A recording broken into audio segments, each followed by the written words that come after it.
There was once a scribe who believed death was merely a sentence, and that any sentence could be rewritten by a clever enough pen. He was wrong, but not in the way he feared. He was young then, brilliant, arrogant, and gnawed by a single forbidden question that kept him awake by candlelight. Was a man's final hour truly carved in stone? Or could the right words, in the right ink, buy him a different ending? He got his answer the night the wind screamed through the valley, when the shadow of his own death walked in through his door. It carried a ledger of every soul ever owed.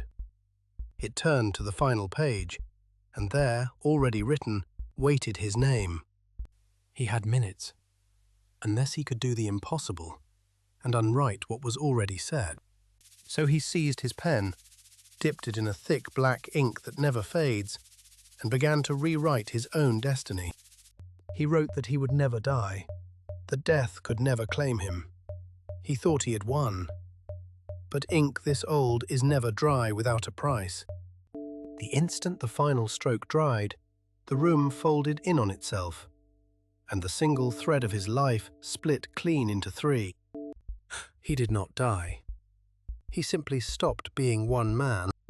20, 45, 80, all in the same breath, three selves divided by a thin pane of broken air, each watching the others. The old man looked at the boy, still clutching the pen, and asked the only question that mattered. Do you understand what you just traded away? The boy didn't. He would have forever to learn.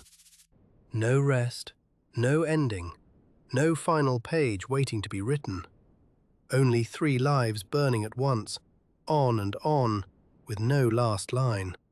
And to keep his shattered timeline from collapsing, he was bound to a task, to seek out others who dared rewrite their own fates and record what it cost them. Every tale in his archive is one of those warnings. Men and women certain they could outwrite the ink of the universe. Some nights, he wonders if the glowing rifts in the dark are real at all.